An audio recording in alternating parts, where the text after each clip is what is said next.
The Industrial Revolution. Sounds like something huge, doesn't it? Well, it was something huge. The Industrial Revolution describes the time when Great Britain and the world went from being farms, towns, and small villages to big cities filled with factories. I'm here on the Isle of Dogs in London, England. This place is better known as Docklands, and back in the Victorian era, this was one of the hubs of the Industrial Revolution. The Industrial Revolution wasn't just a quick thing. It lasted for quite a long time. Before it started, there were only 16 million people living in Britain, and 100 years later, there were over 41 million people. Most people had jobs on farms getting materials ready, such as wool and cotton. Then, these new machines were made that did the job for them. So many of the farmers had nothing left to do but head to the big city. The big cities like London grew quickly as more and more people moved in from the countryside. Before the Industrial Revolution, there weren't as many jobs for people to earn money. But now with an abundance of factories, there were jobs for everyone. And I mean everyone. Men, women, and children would work in the factories and in the coal mines. Even though so many people moved to the cities to get jobs, they would be paid only a small amount. And they had to live in small, unhealthy places with all the other workers. And guess what was happening to the bosses at the same time? They were getting rich, all because of the workers. During the Industrial Revolution, there were two main eras. One of them was called the Age of Steam. Now, during the Age of Steam, some people had designed some new machines to go into factories to help the factories build things much quicker. To get the steam, they would often burn things and heat up the water. Most of the time they were burning coal. Now they didn't realize it back then, but by doing this is causing horrific things to happen to us humans and to the planet. People viewed these machines to be so useful that they continued to use them for a very long time. These steam-powered factories were all over London, burning the coal and polluting the air. Everyone was breathing in the smoke.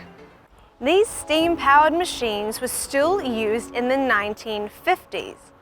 As late as 1952, there was a terrible time in London called the Great Smog. The weather changed quickly, and there was a fog that came over London. As there was no wind, the fog stayed put. As the fog stayed there, all the smoke from the coal machines went up into the sky, but stayed trapped under the fog. London became filled with smog, meaning that people couldn't see and most importantly, couldn't breathe. Around 12,000 people died either directly from the smog or by being affected by the smog. This horrid event led to the Clean Air Act in 1956.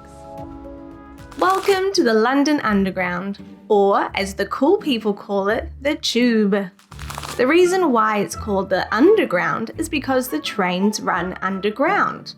Nowadays, many of the underground trains actually run overground, but when the underground trains were first made, they were running through the tunnels under the streets. Now, because steam-powered machines were all the rage, they had the trains running on burning coal. Do you think it was healthy to have all this smoke flowing out of the trains underground? I don't think so. People would leave the tunnels covered in soot and with unhealthy smoke in their lungs. Not a very smart idea. The other era was called the Age of Steel. A man called Henry Bessemer came up with a system on turning iron into steel. This meant that big things such as ships, buildings and bridges could be made much quicker and much bigger. Now, The Industrial Revolution may sound as if it was a horrible thing, and for many people it really was. But if this time didn't happen, then our world wouldn't be what it is today.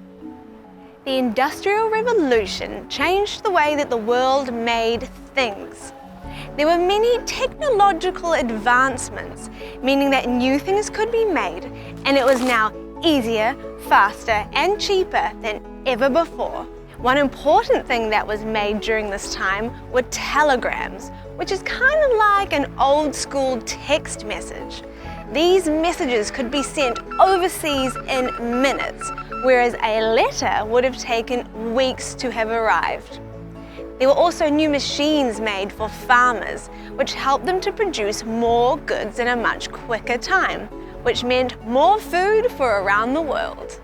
The Industrial Revolution is most well known to have happened in Britain, but it happened in other countries like Germany, France, Italy, the United States, and Japan. Basically, between the mid to late 18th century, that's the 1700s, and the mid to late 19th century, that's the 1800s, the modern world began to boom and it started to become what it is today. You have been doing lots of wonderful listening, so now it's time for your art activity. You're going to be going way back in time to imagine what the skyline of London or other major UK cities would have looked like during the Industrial Revolution. There would have been many factories with pipes, chimneys all over the place. There would have been teeny tiny houses squished together, and let's not forget that smog. You are going to be doing some art focusing on a skyline of a big UK city during this time. We're going to be using blending and smudging techniques to make the smog. And to stick with the theme, we'll be using different shades of black and grey. Now, start off with your sky. Have a lighter layer of grey and use a darker layer to become the smoke flowing out of the chimneys. Then you can have your layer of factories. These can be dark outlines, not showing much detail. Then you can have the small houses in front all squished together. With these 3 different layers, you are able to show the different aspects of what life was like during the Industrial Revolution. Okay, I hope you have lots of fun with your smudgy activity. Now remember, there are lots of other lesson videos that you can learn about in this 19th century pack. From Queen Victoria to children at work, there's plenty of activities to keep you busy. I'll see you next time.